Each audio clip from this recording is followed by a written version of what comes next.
ঘরে যদি সামান্য কিছু জিনিস থাকে সেটা দিয়েই বানিয়ে নিতে পারেন এইরকম সুন্দর সুস্বাদু এক রেসিপি। পরিবারের সবার জন্যই হয়ে যাবে।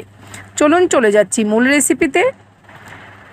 দেখুন আমার ফ্রিজে 2 পিস রুই মাছের পেটি ছিল। 2 পিস মাছ দিয়ে ভাবছি কি করব। 2 পিস মাছ দিয়ে তো আর সবার হবে না, সেই জন্য আমি একটা অন্যরকম রেসিপি করছি।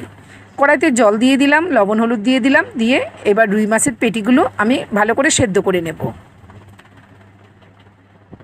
তারপরে দেখুন এখানে সমস্ত মশলা আমি করে নিয়েছি। আমি আজকে সমস্ত মশলা শিলনোড়ায় বেটে নিয়েছি।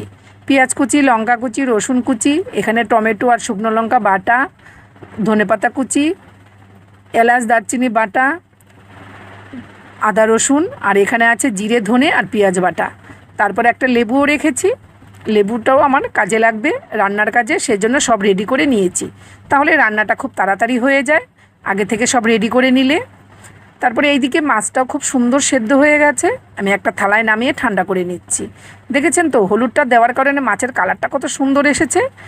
এবার আমি যে রান্নাটা করব এটা কিন্তু খুব সুন্দর কালার আসবে হলুদের জন্যে। তারপরে আমি মাছটা ঠান্ডা হয়ে গেছে, এইভাবে কাঁটাগুলো বেছে নেব। পেটির মাছ হলে কিন্তু কাঁটাগুলো বাছতে খুবই ভালো হয়। আপনারা যে কোনো মাছের পিস নিতে পারেন, গাদা, পেটি, রুই মাছ, কাতলা মাছ, সব মাছ দিয়ে করলে খেতে ভালো লাগে। আর মাছের তেলটা আমি সাইডে রেখেছি, এটাও কিন্তু আমি ফেলবো না, মাছের সাথে মেখে নেব। তারপরে দিয়ে দিলাম পেঁয়াজ কুচি, রসুন কুচি, তারপরে দিয়ে দিচ্ছি লঙ্কা কুচি, ধনেপাতা কুচি, জিরে ধনে বাটা, আদা রসুন বাটা, হলুদ, লবণ, একটু গরম মশলা বাটা, তারপরে দিয়ে দিলাম 1 চামচ কর্নফ্লাওয়ার, 1 চামচ বেসন, তারপরে একটু লেবুর রস দিয়ে দিয়েছি। আমি শুরুতে জল দেব না, প্রথমে এমনি মাখবো, প্রয়োজনে জল দেব। তারপরে বেশ ভালো করে মেখে নেব।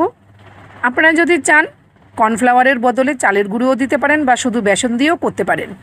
এইবার আমি হাতে এইভাবে আমি গোল গোল বল বানিয়ে নেব। আমার কিন্তু এই মাখাটার মধ্যে কোনো জলের প্রয়োজন হয়নি, এতেই আমার মাখাটা হয়ে গেছে। দেখুন এবার সমস্ত কোপ্তাগুলো আমি বানিয়ে নিচ্ছি। তাহলে এবার বলুন তো 2 পিস মাছ দিয়ে পরিবারের সবার জন্য কিন্তু রুই মাছের কোপ্তাটা হয়ে গেল।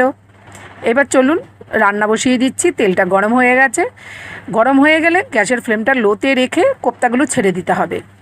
গ্যাসের ফ্লেমটা হাইতে রাখলে কিন্তু হবে না, তাহলে ভেতরে কাঁচা থেকে যাবে। গ্যাসের ফ্লেমটা লোতে রেখে খুব আস্তে আস্তে সময় নিয়ে কোপ্তাগুলো ভেজে নিতে হবে, তাহলে কোপ্তার ভেতরেও কিন্তু খুব সুন্দরভাবে ভাজা হয়ে যাবে। বন্ধুরা, যদি আমার এই ভিডিওটা আপনাদের ভালো লেগে থাকে অবশ্যই সবার সাথে শেয়ার করে দেবেন। আর এই রকম রেসিপি আপনারাও বাড়িতে বানিয়ে পরিবারের সবার সাথে পরিবেশন করবেন। যদি আমার এই ভিডিওটা কোনো নতুন বন্ধু দেখে থাকো তাহলে কিন্তু ফেসবুক থেকে ফলো, ইউটিউব থেকে সাবস্ক্রাইব করে আমার পাশে থাকবেন। কোপ্তাগুলো আমার ভাজা হয়ে গেছে, এবার আমি একটা পাত্রে নামিয়ে নিচ্ছি। বাকি কোপ্তাগুলো আমি একইভাবে ভেজে নেব। সমস্ত কোপ্তাগুলো আমার ভাজা হয়ে গেছে। এবার বাকি যে তেলটা আছে তার মধ্যে দিয়ে দিলাম এলাচ, দারচিনি, তেজপাতা, গোটা জিরে। ফোড়নটা খুব সুন্দর ভালোভাবে হয়ে আসলে আমি এবার দিয়ে দেব পেঁয়াজ বাটা।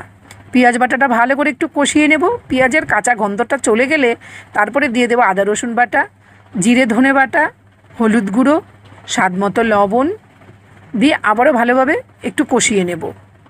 আদা রসুনের গন্ধটা যতক্ষণ পর্যন্ত চলে না যাচ্ছে খুব ভালোভাবে কষিয়ে নিতে হবে।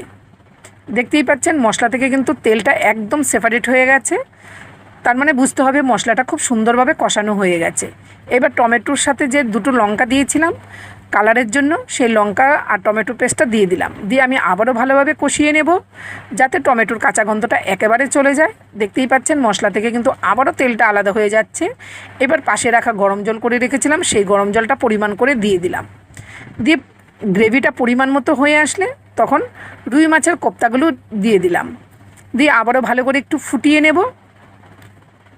খুব সুন্দর করে আমি ফুটিয়ে নিয়েছি।